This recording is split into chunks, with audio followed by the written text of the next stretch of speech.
So in terms of how the day is going to go, we want, and I have some key words here. So I want you to repeat after me, okay? You're going to think outside the box. Think outside the box. Okay, that wasn't everyone. So you got to join in on the next one, okay? Go beyond. So beyond comfort zones. Ready? Go beyond. That's good, that's good. I think my hand gesture helped. In collaboration. In collaboration. You're going to discuss how to collaborate, and it works well with institutions, groups that are significantly different. We're going to think differently. Think differently. Very good. Yes, then we're going to do that. And we're going to do that with people from business, people who are funders, people who are service providers, faith communities, resident groups, a truly collaborative effort. So, you know, when I saw on that list, thinking differently with funders, you know, I thought this is revolutionary, just revolutionary. So thank you very much for that. And it's my pleasure to review with you the agenda for the day. I know you've probably spent the last half an hour just soaking it in and thinking how wonderful it is to be here. But I just want to make sure that you're all in for this. So is everyone in? Yeah. Okay, well, you haven't even heard it yet, and you're in. That's good. Okay, so we're going to start with an inspiring keynote address by Jehad Aliweiwi. Okay, then we're going to have a funders panel. What are some of the ways that funders work together and support collaboration, and how can organizations leverage support for collaborative projects and new directions? Followed by 3 concurrent, engaging, and that depends on you because they're also interactive workshops where presenters will explore 3 topics by discussing practical examples and sharing suggestions, tools, and takeaways. Then we're going to have lunch from 12:30 to 1:30, and you're encouraged to network and meet new people. So don't just go eat your little lunch, talk with people. Talk with someone you haven't talked to before. That's the spirit of networking. Am I right? All those networking courses took off, you know, paid off. All right, so then we're going to have from 3 to 4, we're going to welcome you back, and we're going to have what's called a World Cafe discussion. And this is where I'll explain in detail a bit later how it works. But basically, you get to hear a little bit about things that you perhaps didn't get to participate in terms of workshops at issue tables. And you're going to get to discuss it in depth in an interesting way. And again, this depends heavily on you because it's interactive. Okay, good, good. I think, are you still with me? Yes. You're still ready for the day? Yes. You're staying? Yes. Okay, all right, good, good. You know, the last yes was a little lower. I took this course that you have to get 3 yeses in order to have people on side. Who was in that one with me, the solution-focused training? Do you remember that, Martin? Remember that? You have to get 3 yeses, right? So, are you with me? Yes. You're still here? Yes. You're not leaving? Yes. Okay, thank you. Woo! And at 4 o'clock, we're going to have guest speaker Kostas Menegakis, Parliamentary Secretary to the Minister of Citizenship and Immigration, and will be joining us to give a speech. So at that point, I will try to be on my best behavior, I promise. Okay, because, you know, Parliamentary Secretary and all. So now, I'm to ask and encourage you to make sure that you get the best out of the day, fully participate, and that's about it. Okay, so now we are going to hear from that most articulate, wonderful man who I've had the pleasure of knowing for a while and always mispronouncing his name until today. I think I've done okay so far. We're welcoming Jehad Aliweiwi. Jehad is a strategic thinker with more than 15 years of experience in the sector, in senior management, and he, since January, has been the ED at the Lailaw Foundations. And for 10 years before that, he was the ED at Thorncliffe Community. So he really comes from a community-based background. He's also been the regional director, Metro, also, don't read it all? Yeah, I know. Like everyone can read that, okay, yeah. Okay, please, the esteemed, wonderful, and most provocative Jehad. Thank you, Jehad. I really like it. So good morning, everybody. I must start with a confession. Do I look at you, sir? Yeah, I had instruction for you, but I don't need to follow those instructions anymore. Good. I must start with a bit of confession about really missing this sector. I've started my career in settlement at all levels of settlement and integration, and it's been exactly a year that I'm out of that. But it really brings back the excitement and joy I had working for 15 or so years in the settlement sector. And that's why I'm excited and grateful to be invited to this forum. I'm particularly happy to be back in Scarborough for a number of reasons, but part of it is that I've started in settlement, classic settlement, at Catholic Cross-Cultural Services, and some of my former colleagues are here, so nice to see them here. And one of the other things that I think is also exciting about being here is one of the organizations. So people think partnership started with lips or maybe just now. But there was a really exciting organization called SINESO, and I forgot the acronyms. Mary probably knows that, which is a Scarborough network of immigrant serving organization, which was a consortium of organizations. Some of you have been part of it, which is incredible that it's not there, because it was one of the most authentic partnerships that came about as a result of a group of leaders, executive directors, frontline workers, who saw a gap, but also a need for collective impact well before that word and the phrase collective impact became the darling of everybody, especially funders. So it's wonderful. So there is a great tradition of collaboration. So this is really building on some important work that has already been in place. I find myself in a very strange position talking about settlement, because in previous roles I was not a funder, and now being a funder, I want to also start with a second confession, which I never thought I would say publicly, that Citizenship and Immigration Canada, and I don't know if anybody is here, is not really a bad funder. They demand a lot of forms, they demand a lot of applications and a lot of things that are not necessarily always necessary or useful, but they're not bad, they're quite reliable. So and I say this with a measure of confidence, being somewhat of a funder now, so I'm in a position where I used to resent myself. So I want to talk about three things, and I'd like to really engage in a conversation afterward quickly, and I won't take a lot of time. But one of the things is really, let's start with the good news.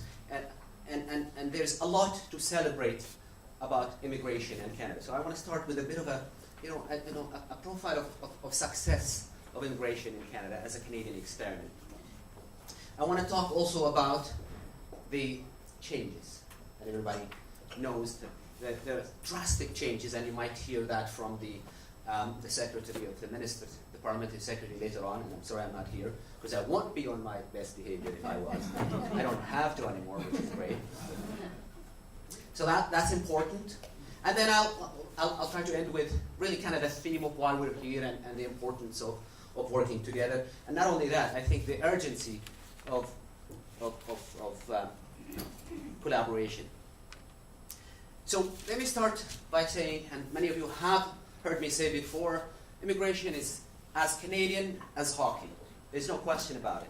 This foundational character of this country, no one can claim that they're not immigrants, except if you're a First Nation. And that's an important thing. What's more important is that Canada, as a country, as an entity, recognizes itself as a nation of immigrants. That's important too. That's unique in the world. Many countries, especially the United States, does not necessarily recognize and it sees itself as a nation of immigrants. They say the right things, but they don't do that all the time. So with that, immigration has, for the most part, served Canada well. Very well in many ways. It brought the best of the best to Canada over the years. Even those who came in the 40s and 50s from countryside Europe, illiterate European villagers who came here and built fabulously.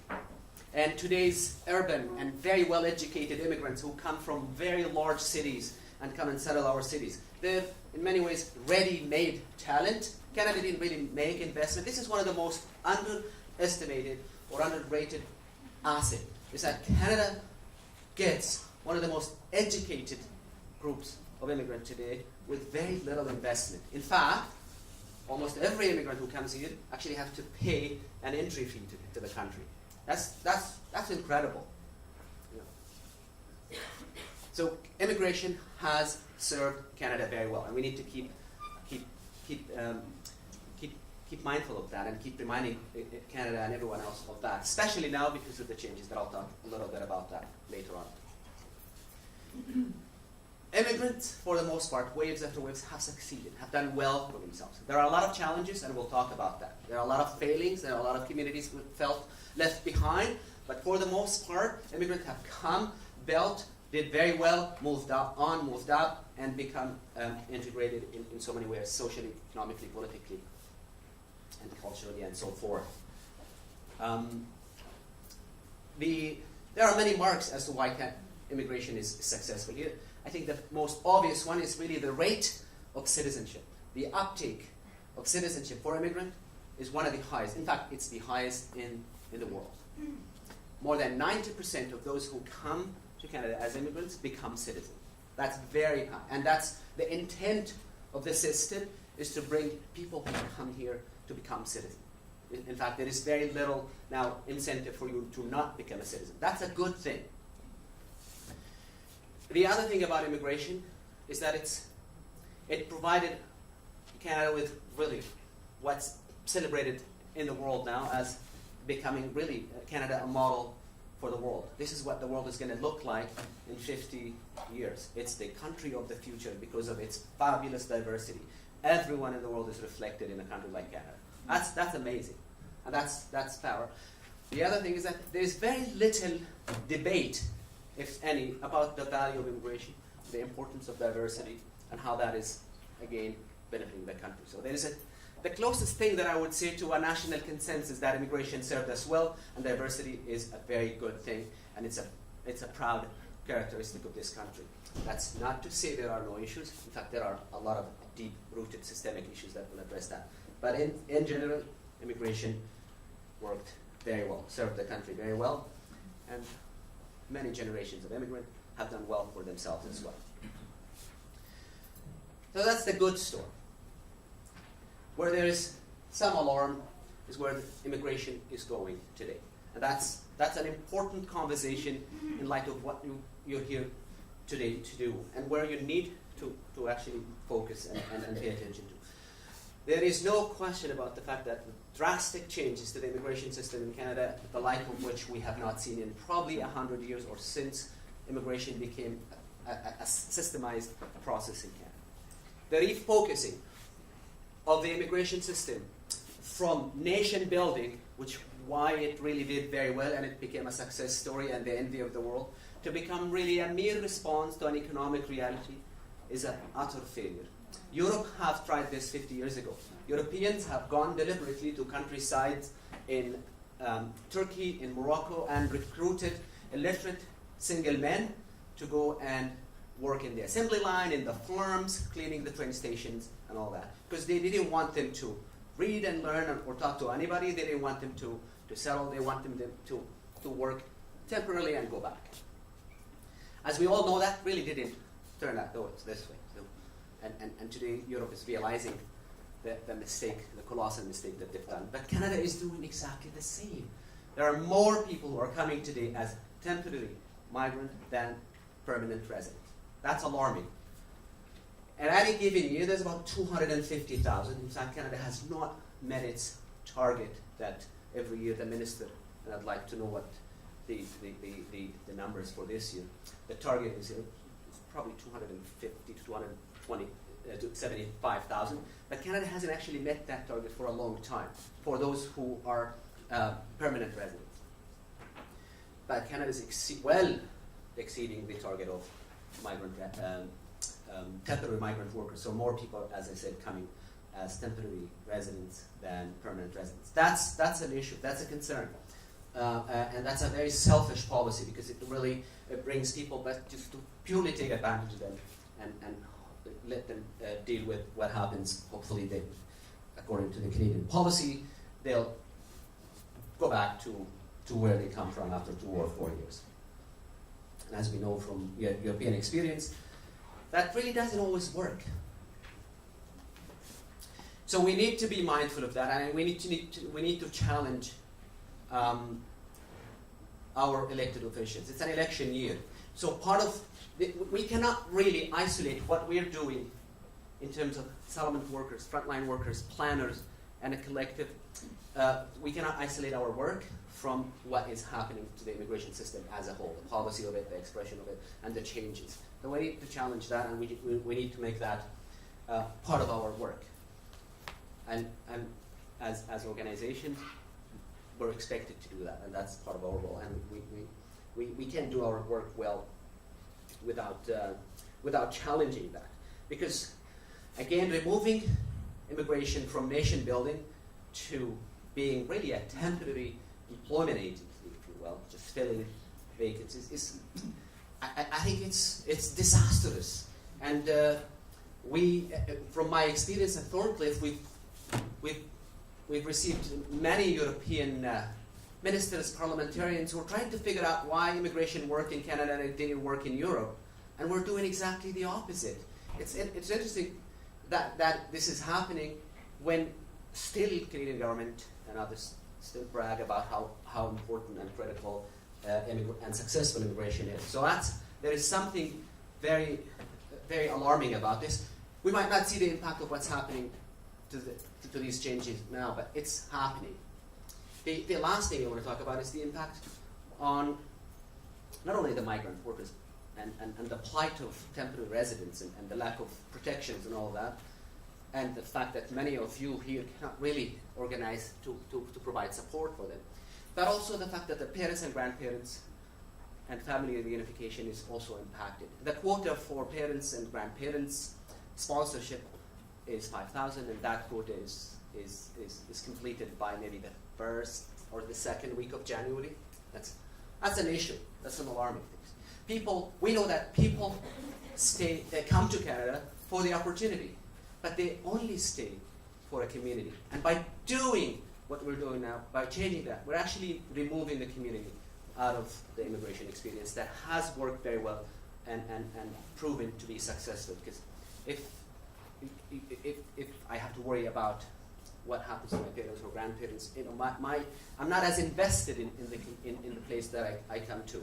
So that's part of it, is that removing from the immigration system, kind of not so silently and not so politely, but very, very plainly and very clearly, removing it from the immigration system, the very essence of what made it work and function and serve the country well, is something that should be also part of what you all should be concerned and alarmed with. And let me talk by way of ending about really the importance of collaboration. And this is not just a catchphrase and everybody's talking about collaboration, and I understand, and now because I am in the funding world as a funder, I realize that a lot of the things that tend to manifest itself within the sector tend to be funder driven, which is really isolated from most realities. So I understand that. But I think there is something very genuine about a deliberate call to collaborate. I think the failure of maybe funders and other planners is in admitting that to collaborate and to work together in a group is not necessarily the most natural thing. It has to be planned, it has to be deliberate, it has to be an investment, and it has to be a meeting of cultures and changes in many ways. That's why I've always said that local immigration partnership is probably the most creative thing that came out of Citizenship and Immigration Canada in the last 20 years.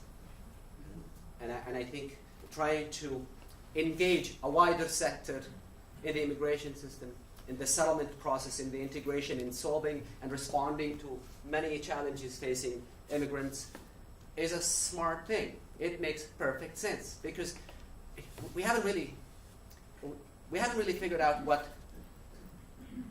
a healthy settlement looked like. We don't know what settled mean.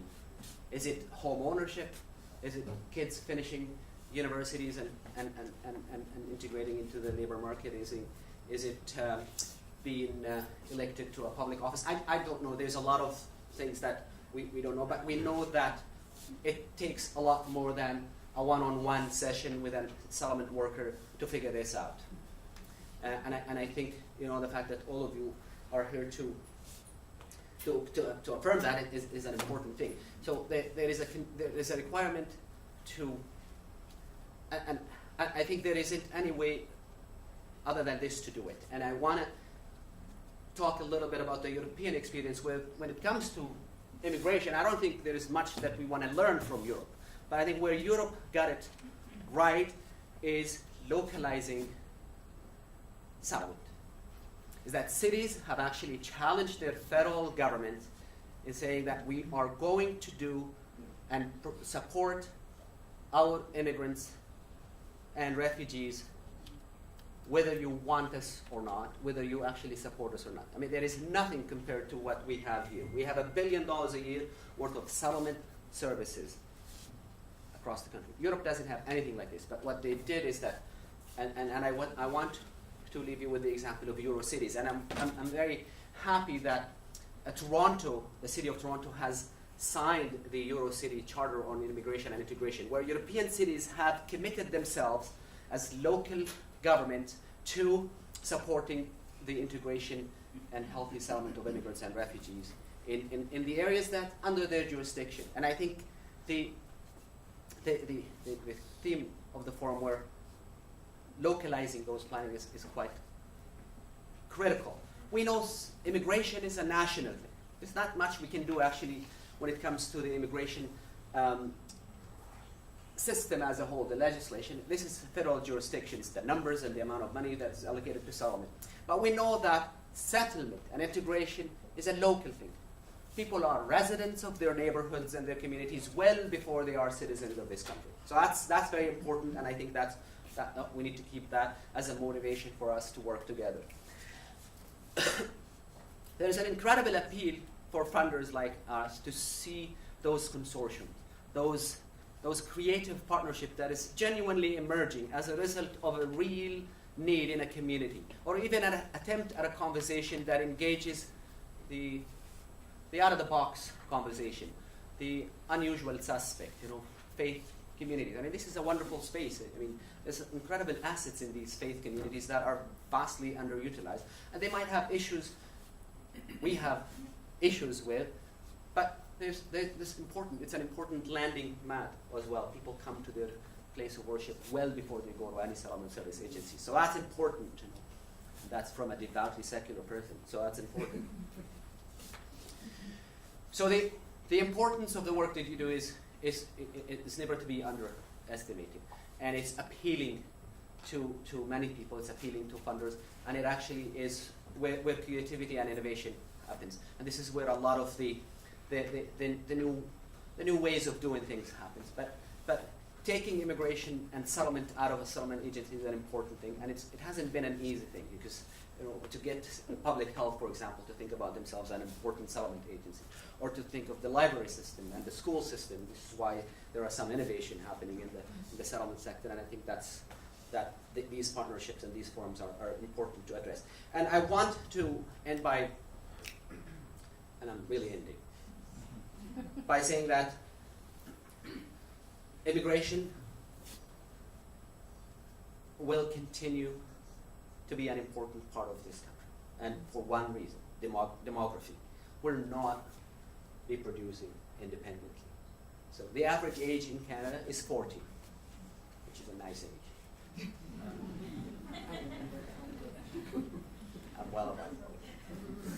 The average age with immigrant communities is 27.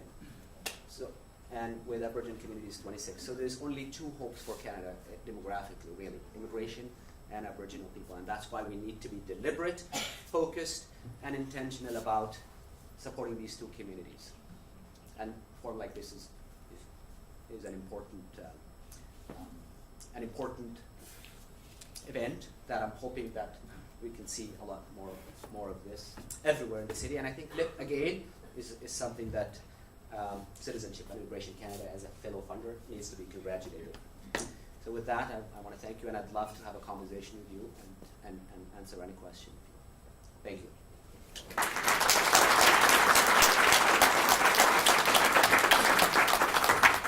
Thank you so much, Jehad. That was great. Thank you. It was especially fun to be introduced by you. Oh, thank you.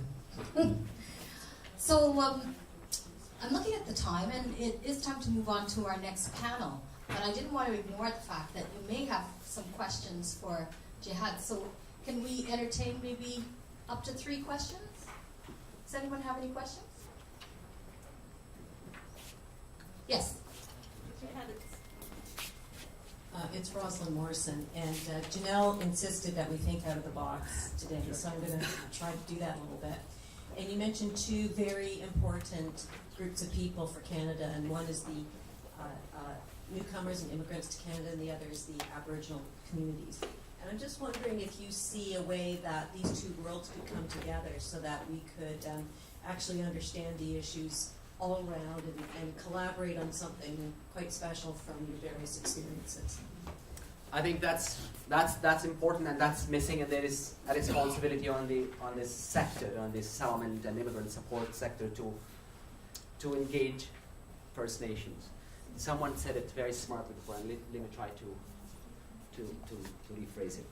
There is no longer we cannot ignore the need for Canada's newest residents to get to know its oldest citizen. That's not an option anymore. There is a need to engage because there is really one of the key things that is missing in the entire settlement regime is a basic knowledge of the Aboriginal population, the experience of First Nation, and the plight, and in many ways the similarity in conditions and realities faced by urban neighborhoods and reserves and other communities where natives live. So that's an important thing, and I think that's a critical oversight on the part of settlement sector as a whole. In fact, as part of the society as a whole. But there are two pillars of this society that are missing. You know, this is the founding 2, the English and the French. But there are the Aboriginal pillar and the immigrant pillar that are missing. I mean, all those 4 needs to be taught, but especially those 2 that needs to be pushed. So it's an important point, and I'd love to hear some ideas about how to do that. I'm still going to use this. It's right, love you, Janelle. I'm not giving up. Any other questions?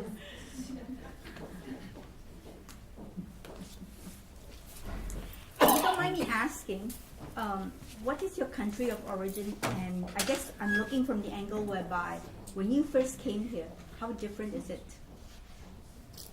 So I was born in Palestine, and I came here in '88. It's pretty different, you know. From different, I mean, I've many, you know. Don't get me started where I came from and why. But I think it's a very important thing because our experience of immigration and dislocation and exile has really shaped a lot of what we do and how well we do or don't do in a new country. So it's changed. I think it was easier for previous generation of immigrants to do a little better, but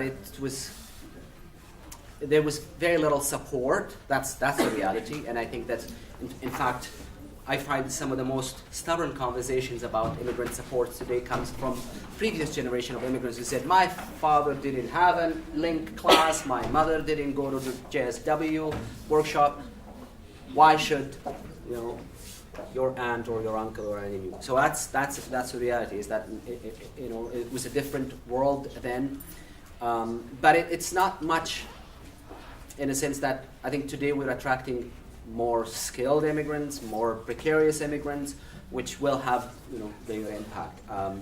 My own experience of coming here is fairly not necessarily unique, but it's fairly uncommon in the sense that, you know, I came because I needed to be somewhere where I can go to school, really. You know, the whole immigration experience was, I discovered probably 10 years later that I was an immigrant, so that's. Thank you. Thank you. One more, yeah. Hi, it's Pam from the Learning Enrichment Foundation. Jehad, I just wondered, now that you're on the other side, so to speak. I was hoping that will not come up. I mean, I don't mean that in a negative way. I'm just but kidding, yeah. And I know you haven't been there for long, but do you see the sector in a different way, or maybe what would be, you know, if you could recommend a couple of things now that you're sort of from the outside looking in, so to speak, what would be your kind of first observations? Yeah, I've been thinking about that, you know, and Bob Ray comes to mind. When he lost the election, they asked him, how do you feel? He says, I've been on that side and I've been this side and I like that side better. So, but maybe that's not necessarily in my case. I miss the immigration and settlement and the sector, the social, the sector, the hands-on part very much. But I think being on the other side, as it were, with that experience is quite invaluable. I mean, I think part of my frustration today, being part of a private family foundation, which is probably different than government and different than CIC in the city and private, it's several degrees removed from reality. In fact, a lot of their programming, and this is something that I've said it publicly in foundation meetings, has nothing to do with reality. In fact, it's actually, and it's all well-meaning. Wow, it's the nicest group of people you've ever meet. I mean, they really are genuine about their attempt at changing the world, and they want to change it very well. But it's completely isolated from any real connection to what's happening on the ground. That's the world that they occupy. So being in the trenches, as it were, is really serving me very well. It's making my conversation and the perspective I bring to the table with other funders make me look like I'm speaking Arabic to them all the time. But it's actually useful, and I think they're getting, and some of them are listening, and it's a struggle that I found within my own foundation that it's probably one of the most progressive, flexible funder, but is also one of those that has really been somewhat removed from a lot of the realities, certainly of newcomers or settlement, especially with young people. That's our focus, where the largest number of growth in young people in communities like Thorncliffe and other parts were completely outside of the radar of our foundation. So it's important to be on both sides, yes. So I just